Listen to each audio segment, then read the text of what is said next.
Study IQ IAS, अब तैयारी हुई अफोर्डेबल।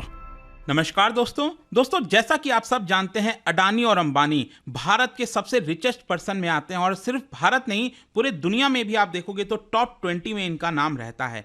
तो हुआ क्या है कि पहली बार आपको देखने को मिलेगा कि दोनों लोग एक साथ आए एक पर्टिकुलर बिजनेस में। देखिए क्या है ना कि बहुत से लोगों के अंदर धारणा है कि दोनों के बीच में बहुत कॉम्पिटिशन है, लेकिन ऐसा नहीं है। वो मैं आपको वीडियो में बताऊंगा, क्योंकि दोनों का बिजनेस काफी अलग है अगर आप एक्चुअल में देखोगे तो। लेकिन यहां पर मैं आपको बताता हूं हुआ क्या है कि अडानी के द्वारा जो पावर प्रोड्यूस किया जा रहा है मध्य प्रदेश के अंदर सिंगरौली में एक प्लांट है, उसमें से कुछ जो पावर है वो डायरेक्टली मुकेश अंबानी की कंपनी रिलायंस के द्वारा इस्तेमाल किया जाएगा। ये खबर आप देख सकते हैं। In a first, Reliance buys 26% stake in Adani powers unit. तो इस वीडियो में आपको बताऊंगा मैं कि आखिरकार रिलायंस को अडानी पावर के एक पर्टिकुलर सब्सिडरी में 26% स्टेक क्यों खरीदना पड़ा। आपको बहुत कुछ जानने को मिलेगा। चलिए आगे बढ़ते हैं, लेकिन उससे पहले ध्यान रखिएगा, आप में से जो भी लोग यूपीएससी की प्रिपरेशन करना चाहते हैं तो ये तो हमारा कोर्स अवेलेबल है ही है, लेकिन इसके साथ साथ हमारा जो स्टॉक मार्केट का कोर्स है दोस्तों स्टार्ट हो चुका है।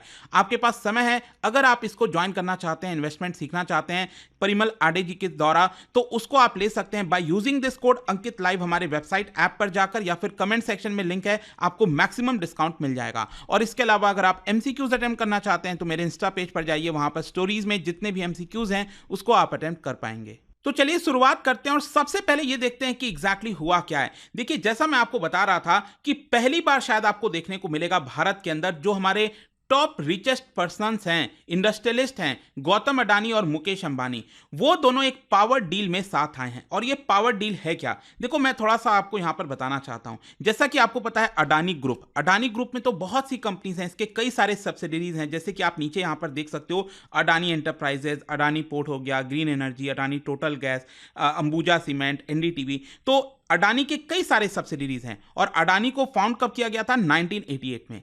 लेकिन अब क्या है कि सब्सिडरी में एक और कंपनी है, दैट इज अडानी पावर। तो राइट साइड में आप देखोगे जो अडानी पावर है, इसको 1996 में फाउंड किया गया था। अब अडानी पावर में भी अगर आप देखेंगे तो आपको कई सारे प्रोजेक्ट्स देखने को मिलेंगे, कई सारे सब्सिडरीज देखने को मिलेंगे। उसमें से जो एक सब्सिडरी है वो आपको मध्य प्रदेश के सिंगरौली में, आपको पता ही है, यहां पर आप मैप देख सकते हो, ये मध्य प्रदेश है और जो उत्तर प्रदेश और एमपी का बॉर्डर है ना, उसी के जस्ट पास में मध्य प्रदेश के अंदर ये सिंगरौली करके जगह है। इनफैक्ट कोयला वगैरह बहुत ज्यादा निकाला जाता है वहां से। तो वहीं पर ये पर्टिकुलर पावर प्लांट है, जिसमें आपको बता दूं अभी प्रेजेंट में ये वाला जो है इसका नाम है अडानी का, दैट इज महान एनर्जन लिमिटेड। ये अडानी की ही सब्सिडरी है, अडानी पावर की सब्सिडरी है।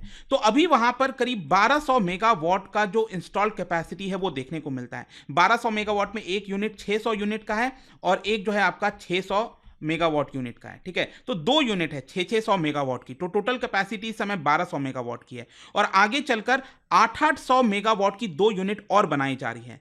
तो मतलब 1600 मेगावाट की कैपेसिटी और ऐड की जा रही है, और जिसकी वजह से जो टोटल कैपेसिटी है वो करीब 2800 मेगावाट की हो जाएगी इस पर्टिकुलर पावर प्लांट में, महान एनर्जन लिमिटेड। तो यहां पर क्या हुआ है कि इसी पर्टिकुलर पावर प्लांट के अंदर करीब 26% स्टेक जो है वो अंबानी ने खरीद लिया है। तो ध्यान रखिएगा, यहां पर जो अडानी पावर है उसमें पूरा 26% स्टेक नहीं खरीदा है। अडानी पावर के अंदर ये जो कंपनी है इसके अंदर 26% स्टेक मुकेश अंबानी ने खरीदा क्या मतलब अगले 2 हफ्ते में ये पूरी डील हो जाएगी। और इसके लिए मैं आपको बता दूं, मुकेश अंबानी की जो कंपनी है रिलायंस इंडस्ट्रीज, वो अडानी पावर को करीब 50 करोड़ रुपए देगी।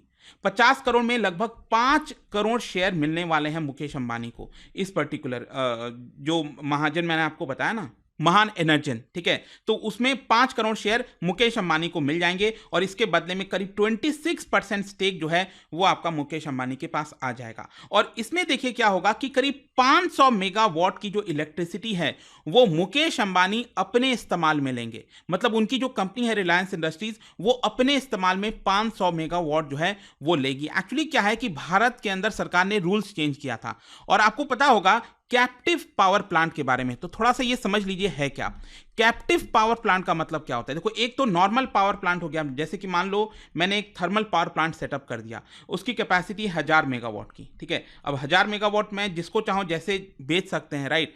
तो डिस्ट्रीब्यूशन कंपनीज और अलग अलग होती हैं, तो मैं वो बेच सकता हूं। लेकिन मान लो अगर मैं कहता हूं कि मेरी एक शू की फैक्ट्री है, जूते बनाने की फैक्ट्री, जस्ट एग्जांपल दे रहा हूं आपको। अब आपको पता है शू की फैक्ट्री में बहुत सारा इलेक्ट्रिसिटी इस्तेमाल होगा, तो मैंने अपने ही शू की फैक्ट्री इस्तेमाल करने के लिए एक 50 मेगावाट का पावर प्लांट सेटअप कर दिया। मैं जस्ट एग्जांपल दे रहा हूं। तो वो 50 मेगावाट जो मैंने सेटअप किया है पावर प्लांट, क्या मैं किसी और को बेच सकता हूं? नहीं। वो 50 मेगावाट सिर्फ और सिर्फ मैंने अपने शू की फैक्ट्री में इस्तेमाल करने के लिए लगाया है। तो वो इस तरह के जो प्लांट होते हैं ना, उसको कहा जाता है कैप्टिव पावर प्लांट। तो क्या हुआ है कि सरकार ने कुछ नियम वगैरह चेंज किए थे, जिसमें यह कहा था कि अगर आपको कैप्टिव पावर का इस्तेमाल करना है, कैप्टिव पावर प्लांट का मतलब सिर्फ आप अपने इस्तेमाल के लिए वो करना चाहते हो, तो उस कंपनी को करीब कम से कम 26% स्टेक खरीदना ही होगा, स्ट्रैटेजिक स्टेक खरीदना होगा। तो इसी की वजह से क्या है कि मुकेश अंबानी की कंपनी रिलायंस इंडस्ट्रीज को वो करीब 500 मेगावाट इलेक्ट्रिसिटी की आवश्यकता थी। तो इसीलिए इन्होंने क्या किया, अडानी से बातचीत की और कहा कि हम आपसे इसका जो महान एनर्जन जो मैंने आपको बताया ना, इसका 26% स्टेक खरीदना चाहते हैं, ताकि इस पावर प्लांट का 500 मेगावाट हम अपने इंडस्ट्रीज में इस्तेमाल कर सके। आ रहा है समझ में? तो ये कुछ इंपॉर्टेंट कंडीशंस हैं, रूल्स हैं, जिसकी वजह से 26% स्टेक खरीदा गया है। अब क्वेश्चन यह है कि मुकेश अंबानी इसका इस्तेमाल कहां पर करेंगे? मतलब ये पावर प्लांट सिंगरौली के अंदर है। तो देखो, ऑलरेडी मैं आपको बता दूं, जामनगर में आपको पता है काफी बड़ा प्लांट है मुकेश अंबानी का, जो रिलायंस इंडस्ट्रीज है जामनगर में, आपको पता है रिसेंटली शादी वगैरह भी हुआ था। तो उसके लिए तो ऑलरेडी उनका पावर प्लांट है, लेकिन मे भी हो सकता है कि मध्य प्रदेश, उत्तर प्रदेश, इधर आसपास के इलाके में यहां पर उनको आवश्यकता होगी अपने किसी इंडस्ट्रीज के अंदर। अभी एग्जैक्टली क्लैरिफाई नहीं किया गया है रिलायंस के द्वारा कि वो 500 मेगावाट जो खरीद रहे हैं वो कहां पर इस्तेमाल करेंगे एग्जैक्टली। लेकिन ये अल्टीमेटली आप समझिए अगले 2 हफ्ते के अंदर ये पूरी जो डील है वो होने वाली है। देखो, अब हम आते हैं कि यहां पर जो मुकेश अंबानी और गौतम अडानी का बिजनेस है वो कहां तक फैला हुआ है और क्या वो एक्चुअल में कॉम्पिटिटर हैं। अगर आप मीडिया में, सोशल मीडिया में, हर जगह जाओगे तो अक्सर ये पिच किया जाता है कि मुकेश अंबानी और गौतम अडानी के बीच में बहुत कॉम्पिटिशन है, लेकिन एक्चुअल में अगर आप देखोगे ना, तो उन दोनों का जो एम्पायर है वो बहुत डिफरेंट लाइंस पर है। इनफैक्ट आप देखिए, जो मुकेश अंबानी है उनका इंटरेस्ट किधर है? मुकेश अंबानी का बड़ा बिजनेस ज्यादातर आपको oil and gas, retail, telecom, जो जियो वगैरह है वहां पर देखने को मिलेगा, या फिर फाइनेंशियल, जियो फाइनेंशियल सर्विसेज, आपको पता है अभी रिसेंटली उसका आईपीओ भी आया था, राइट। फिर वहीं दूसरी तरफ गौतम अडानी का बिजनेस किसकी तरफ है? वो ज्यादातर आपको इंफ्रास्ट्रक्चर में देखने को मिलेगा। इंफ्रास्ट्रक्चर जैसे एयरपोर्ट हो गया, सी पोर्ट हो गया, अभी रिसेंटली उड़ीसा में एक और पोर्ट यहां पर उनके द्वारा लिया गया है। फिर इसके अलावा सीमेंट हो गया, अंबुजा सीमेंट वगैरह, बहुत इन्वेस्टमेंट किया है अडानी ने। तो दोनों का बिजनेस एक्चुअल में अगर आप देखो तो बहुत डिफरेंट है। लेकिन रिसेंट टाइम्स में क्या हुआ है कि कुछ हद तक आप कह सकते हो थोड़ा बहुत कंपटीशन दोनों में देखने को मिल रहा है, स्पेशली मीडिया के अंदर, क्लीन एनर्जी में, डेटा सेंटर्स के अंदर। मैं आपको बताता हूं एक एक करके। 2 साल पहले आपको याद होगा कि यहां पर जो अडानी है उन्होंने एनडीटीवी में थोड़ा सा स्टेक खरीदा था, और पिछले साल की बात है अचानक से जो मेजर स्टेक है, मेजॉरिटी स्टेक है एनडीटीवी में, वो अडानी ने खरीद लिया। तो पहली बार अडानी जो है वो मीडिया सेक्टर के अंदर एंटर किए, और उसके पहले आप देखोगे तो मुकेश अंबानी तो ऑलरेडी मीडिया सेक्टर के अंदर थे। नेटवर्क 18, ठीक है, वो ऑलरेडी मुकेश अंबानी का है। तो पहली बार यहां पर दोनों के बीच में कुछ इस तरह का कंपटीशन देखने को मिला। फिर इसके अलावा क्लीन एनर्जी में भी आप देखें, सस्टेनेबल एनर्जी, रिन्यूएबल एनर्जी की जब हम बात करते हैं, तो दोनों ने कहा है, उनका एम है कि 2050 तक वो जीरो नेट जो कार्बन एमिशन है उसको अचीव करना चाहते हैं। जो अडानी हैं वो चाहते हैं कि 2030 तक वो दुनिया की लार्जेस्ट रिन्यूएबल एनर्जी प्रोड्यूसर बने, और इसके लिए 3 गीगा जो फैक्ट्रीज हैं for manufacturing solar modules, wind turbine, hydrogen electrolysers, तो इसके लिए ऑलरेडी वो बिल्ड किया जा रहा है 3 गीगा फैक्ट्री अडानी के द्वारा। और वहीं रिलायंस जो है वो भी चाहते हैं कि वो दुनिया की सबसे बड़ी रिन्यूएबल एनर्जी प्रोड्यूसर बने। तो इसी की वजह से जामनगर में 4 गीगावाट की फैक्ट्री जो है, गीगा फैक्ट्रीज जो है, बहुत बड़ी जो फैक्ट्रीज होती हैं उनको हम कहते हैं गीगा फैक्ट्रीज।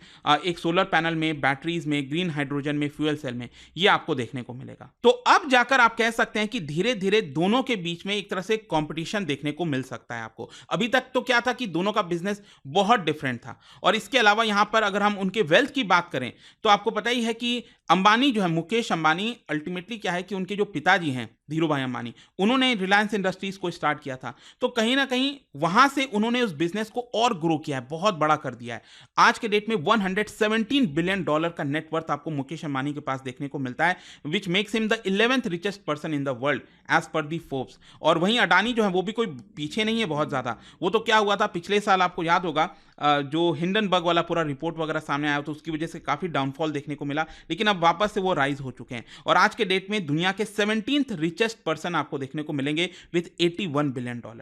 ठीक है, तो ये पूरा एक जो खबर थी दोस्तों, आई होप आपको समझ में आ गया होगा कि आखिरकार मुकेश अंबानी ने गौतम अडानी का जो पावर सेक्टर वाला है पर्टिकुलर प्रोजेक्ट है उसमें 26% स्टेक खरीदा है। और जाने से पहले एक इंटरेस्टिंग क्वेश्चन, क्या बता सकते हो देश में जो इंडियन पावर सेक्टर है, मतलब भारत का जो पावर सेक्टर है, उसका फाइनेंशियल बैकबोन किसे कहा जाता है इन 4 ऑप्शन में से? इसका राइट आंसर आप सबको पता है, मेरे इंस्टाग्राम पर तो मिलेगा ही, वहां पर अगर आप नहीं हो कोई बात नहीं, टेलीग्राम से ले सकते हैं इसका सही उत्तर। मैं कई सारे जो एमसीक्यूज हैं वो यहाँ पर स्टोरीज में डालता रहता हूं। अगर आपको पीडीएफ चाहिए तो टेलीग्राम पर आइए, अलग अलग सोशल मीडिया पर आप जुड़ पाओगे। और जैसा मैंने आपको बताया, अगर आप यूपीएससी की तैयारी कर रहे हैं या फिर स्टॉक मार्केट या कोई भी कोर्स लेना चाहते हैं, you can simply use this code Ankit live, ताकि आपको मैक्सिमम डिस्काउंट मिल जाए। आई होप की वीडियो आपको पसंद आया होगा। मिलता हूं आपसे next time, till then thank you very much, see you soon. Study IQ IAS, अब तैयारी हुई अफोर्डेबल।